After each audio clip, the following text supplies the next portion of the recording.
Hola amigos, que la paz del Señor esté siempre con ustedes. Mi nombre es José Moreno. Es un gusto estar en esta clase semanal de la Palabra del Señor contigo para que tú puedas con tu familia repasar los versículos que vamos a ver el día de hoy. Hoy vamos a estar dedicándonos a Juan, el Evangelio de Juan, capítulo 13. Estamos avanzando en la lectura y continuamos en esa hermosa cena de Pascua que Jesús tuvo con sus discípulos. Un tema que es por demás inquietante y muy refrescante. En esta ocasión le titulé a este capítulo El amor que sirve. El amor que sirve. Y hablando de amor, estaba una señora que le dice a su esposo, ya ellos ya tenían tiempo de casados, y le dice: oye amor, ¿por qué no me dices algo que me haga sentir cerca de las estrellas? El marido se queda pensando y le dice: ¿telescopio? Obviamente, al día siguiente, la esposa le dijo: ¿cómo me gustaría que todo fuera como antes? El esposo le dijo: ¿cómo cuando nos conocimos? Y ella dice: no, como antes. ¿Qué pasa con el amor? Todos queremos ser amados, todos necesitamos ser amados, pero para ello es importante que nosotros recurramos al autor del amor. Es necesario que nosotros encontremos a ese amor verdadero. Ese amor que en verdad llena nuestra necesidad, pero también a través de nosotros el Señor llena la necesidad de otras personas. Vamos a Juan capítulo 13, el amor que sirve. Y en este capítulo estaremos viendo cómo Jesús lava los pies de sus discípulos. Juan 13:1 dice: antes de la fiesta de la Pascua, sabiendo Jesús que su hora había llegado para que pasase de este mundo al Padre, como había amado a los suyos que estaban en el mundo, los amó hasta el fin. Así es, hasta el fin, los amó hasta el fin. El verdadero amor, mis amigos, es aquel que llega hasta el fin.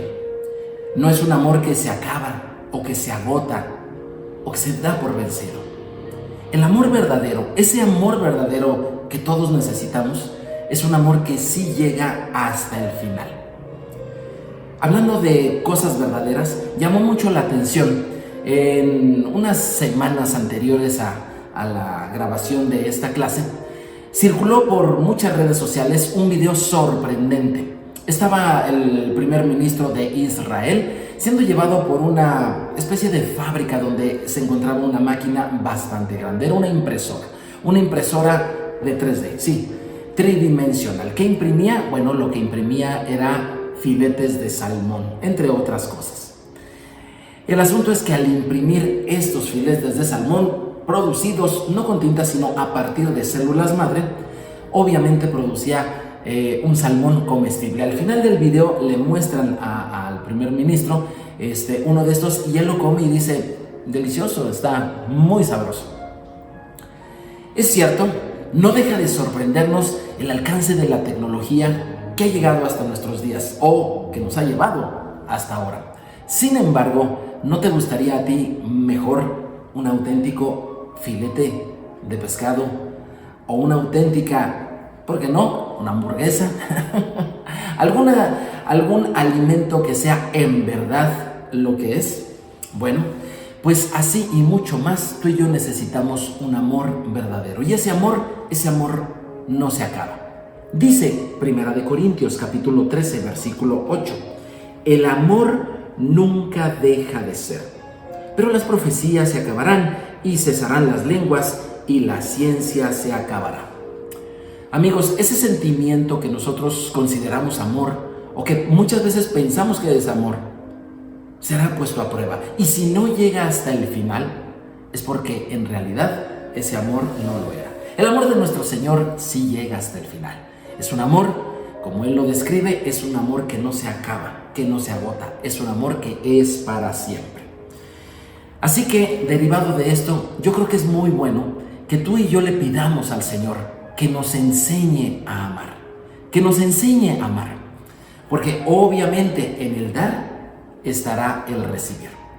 Como nota interesante, quisiera yo llamar tu atención al hecho de que Juan, el apóstol, en su evangelio menciona 12 veces la Pascua.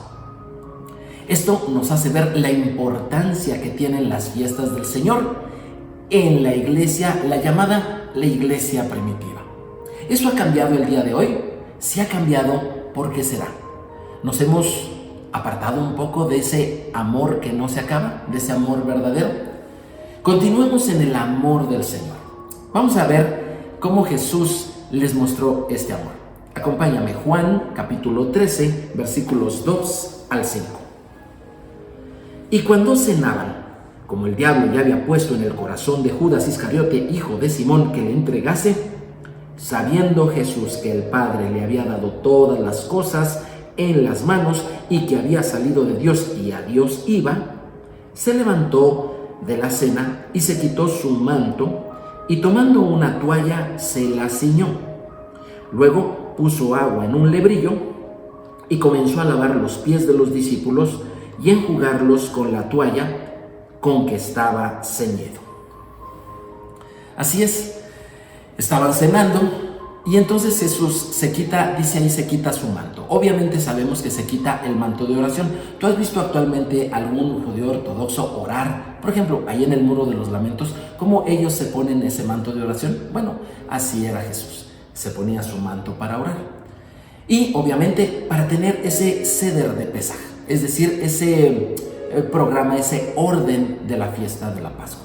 Sin embargo, llega el momento en que él se quita ese manto y mejor toma una toalla y toma una tinaja, dice ahí un lebrillo, y con agua empieza a lavar los pies de sus discípulos. En ese ceder de Pesaj se encuentra el lavarse las manos, ¿sí? Lavarse las manos es algo que el Señor enseñó a su pueblo desde muchísimo tiempo. Me llama la atención cómo, a pesar de que esta medida tenga más de 2.500, más de 3.000 años de practicarse, ha sido una de las soluciones más eficaces para combatir todo tipo de mal en cuanto a nuestra salud se refiere. Sí, lavarse las manos es muy bueno, es muy importante. Pero bueno, en este caso, el Señor Jesús quería enseñar algo más. Y Él se va un poquito más allá. Más que lavar las manos, que es algo bueno y es algo que muy recomendable que nosotros hagamos, Él dice, ahora les voy a lavar los pies. Y Él mismo nos dice cuál era la intención que Él tuvo para hacer esto. Dice aquí en Juan capítulo 13, versículos 13 al 17. Vosotros me llamáis maestro y señor, y decís bien porque lo sois. Pues si yo, el Señor y Maestro, he lavado vuestros pies, vosotros también debéis lavar los pies los unos a los otros. Porque ejemplo os he dado, para que como yo he hecho, vosotros también hagáis. De cierto os digo, el siervo no es mayor que su Señor, ni el enviado es mayor que el que le envió. Si sabéis estas cosas, bienaventurado seréis si las hiciereis. En ese tiempo, en el tiempo de nuestro Señor, lavar los pies es una gentileza que realizaban los anfitriones de una casa a sus invitados. Sin embargo, la tarea la delegaban al siervo de más baja condición. Obviamente nadie quería hacer esa tarea, ¿verdad? Llegaban las visitas de camino, ¿verdad? Pues muchas veces con el calor y bueno, pues los pies se ensuciaban. No había una pavimentación como hoy la tenemos, tampoco llegaban de esa manera a las casas. Entonces, lavar los pies era una gentileza que se agradecía mucho. En esta ocasión, Jesús pudo haberle pedido a uno de sus discípulos, a cualquiera de ellos, que lavara los pies de los demás, inclusive los suyos. Sin embargo, Él lo que quiere es poner el ejemplo. ¿Por qué hizo esto Jesús? Simple y sencillamente porque Él estaba seguro. ¿Seguro de qué? Seguro de quién era y seguro de qué propósito tenía en su primer venida. Cuando una persona está segura de su identidad, no le importa hacer tareas sencillas o difíciles o de cualquier tipo que sean necesarias. Hay personas que no están tan seguras de su identidad y consideran que algunas tareas no son dignas de su categoría.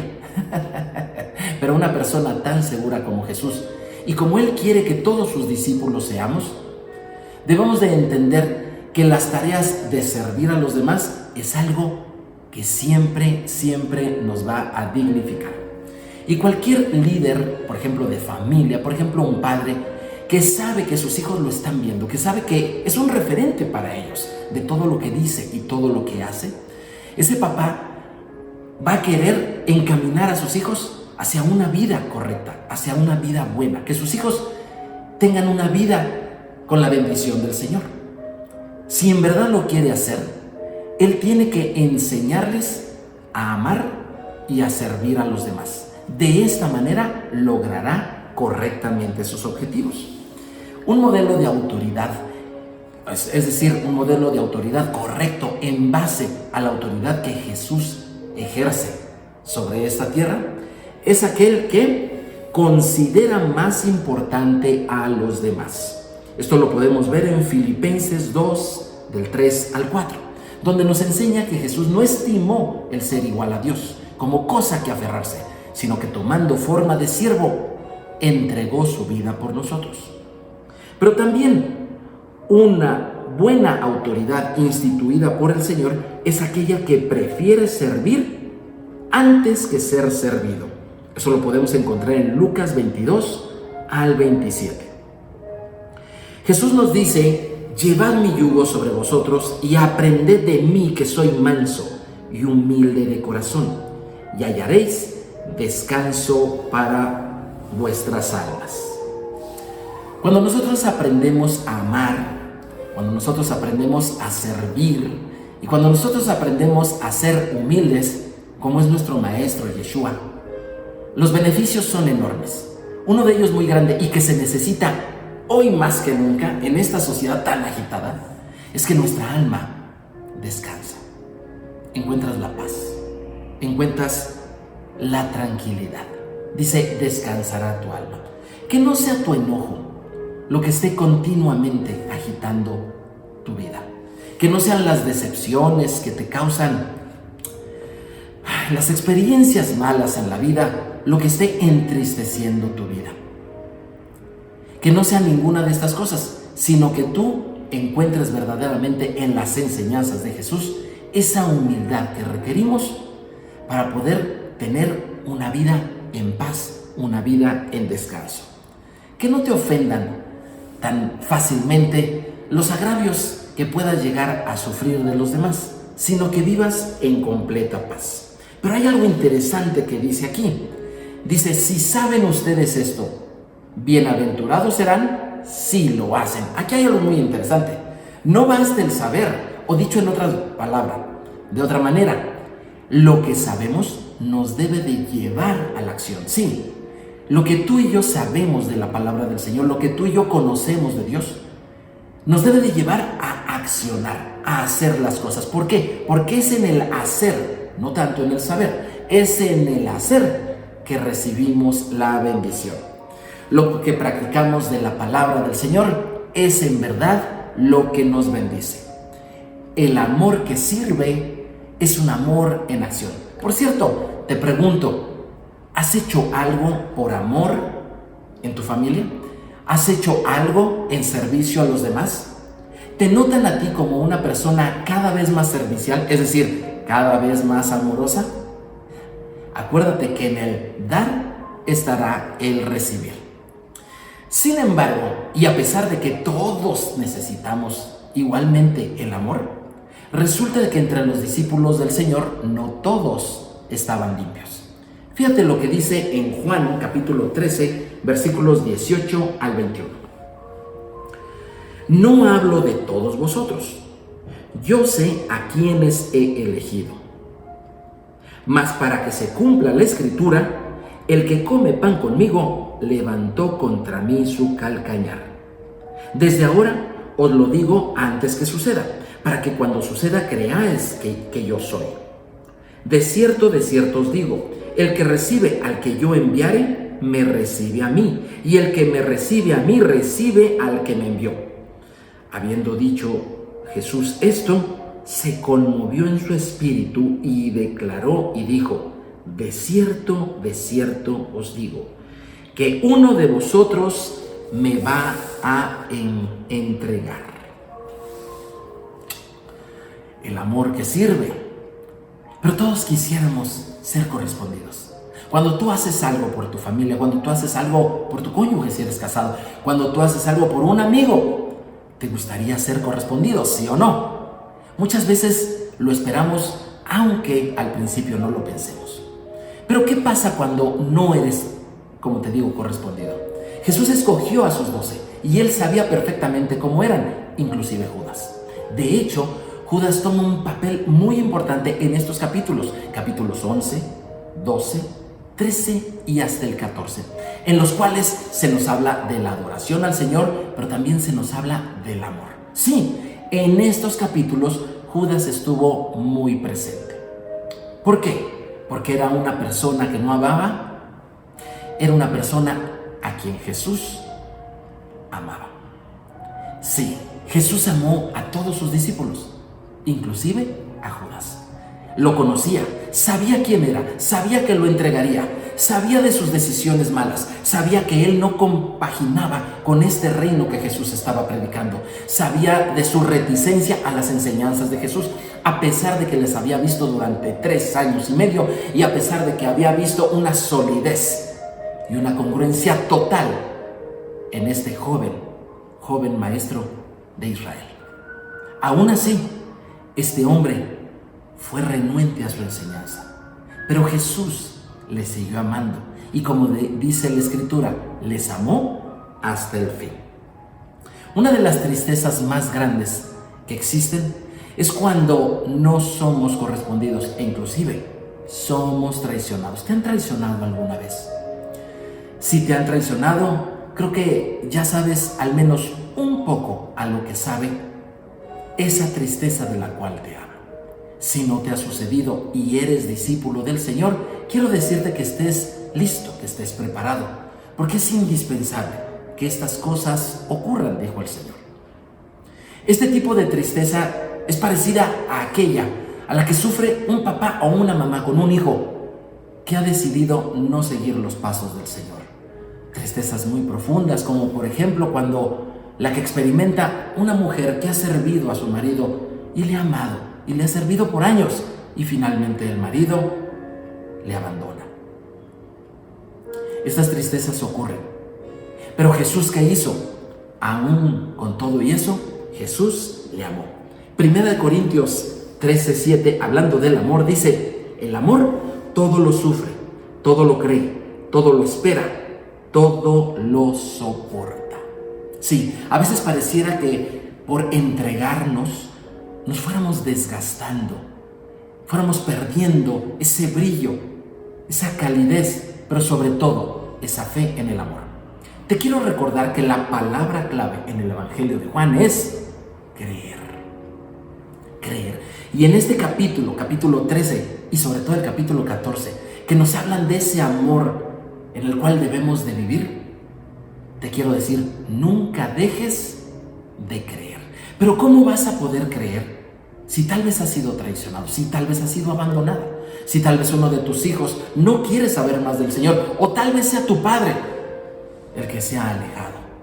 Y entonces hay algo en ti que no te deja creer como creías antes, que no te deja creer como lo hacías antes, y obviamente que te sientes incapacitado ahora para amar en el nombre del Señor.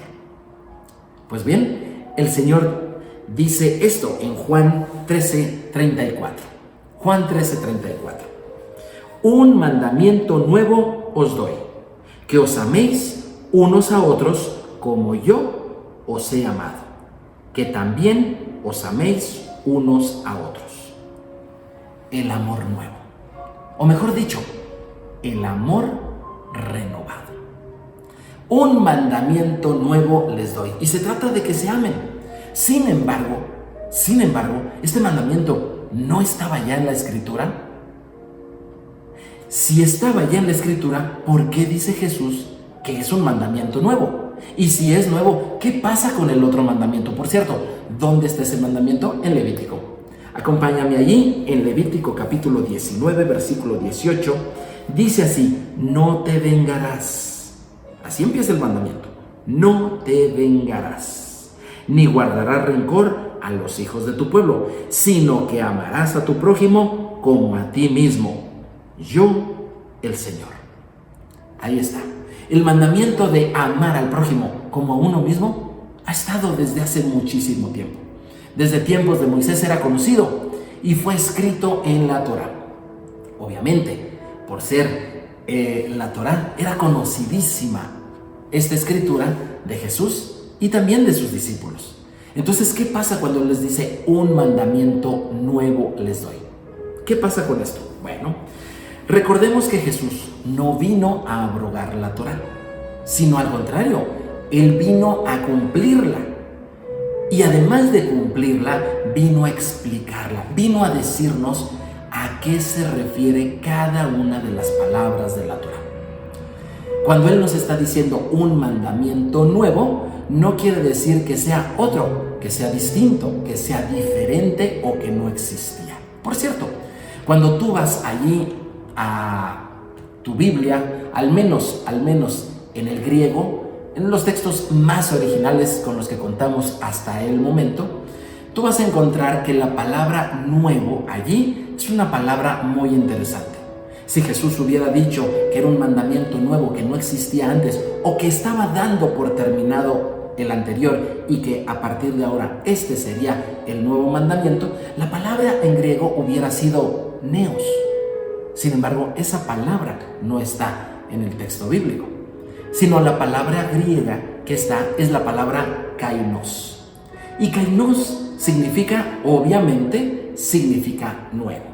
Aquí tienes tú allí la palabra kainos. La puedes encontrar en una concordancia Strong, es la palabra 2537. Y obviamente kainos, traducido a nuestro idioma, significa nuevo, sí, pero fíjate cómo también significa fresco, algo fresco. Eso no significa que no existía, simple y sencillamente es algo fresco. Y más exactamente significa algo renovado. Así que la palabra kainos que Jesús utilizó ahí de un mandamiento, kainos, es decir, un nuevo mandamiento, lo que dice es: yo quiero que refresquen su conocimiento y su accionar en cuanto al amor. Porque es cierto, los han traicionado, es cierto, te han decepcionado, es cierto, de entre los mismos que están ahí contigo, tal vez no te han apoyado, te han abandonado, en fin, ha pasado muchas cosas que han lastimado tu amor y el Señor te dice: yo quiero que te renueves en esto. El amor ya está, el mandamiento ya está. Amémonos unos a los otros, pero necesitamos renovarlo.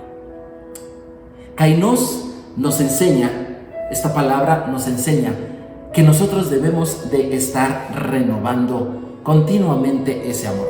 Ahora, si tú comparas los versículos entre Juan capítulo 13, versículo 34 y Levítico 19, 18, encontrarás que hay una pequeña diferencia. Y la pequeña diferencia es que ahora Jesús dijo: sí, ámense los unos a los otros. Sí, ámense como a ustedes mismos, pero también ámense como yo los he amado. Ahí hay una clave muy importante. Si en tu familia se está necesitando un amor renovado y has intentado algunas cosas, necesitas quizá la mejor de todas. A lo mejor tú estás amando a los demás como tú quieres ser amado. A lo mejor tú ya aprendiste algo mejor: amar a los demás como ellos quieren ser amados. Pero si aún esto no es suficiente, Jesús nos dice: renueva tu amor y ama como yo, dice Jesús, los he amado. Un amor que se entrega, un amor que se da, un amor que avanza a la siguiente milla, un amor que no se acaba, un amor que es capaz de sufrir, un amor que todo lo cree, todo lo espera, que todo lo soporta y que nunca deja de ser. Así que, mi amado, si tú quieres ser amado, en esta clase hemos visto 7 cosas con las cuales nosotros tenemos que aprender acerca del amor. Padre Santo, enséñanos a amar. En primer cosa, vimos ama hasta el fin. Segundo, sirve a los demás. Esta es otra forma de expresar nuestro amor. Tercero, ¿estás seguro de quién eres en el Señor Jesús? Cuarta, considera a los demás como más importantes que tú. Quinta, haz lo bueno y no te conformes con solo saber lo que es bueno. Sexta, amar aunque no seas correspondido. Y séptima, y la mejor de todas, ama con la determinación y con la intensidad con que el Mesías nos ha amado. Espero que esta clase te sirva a ti, pero también espero que le sirva a otros.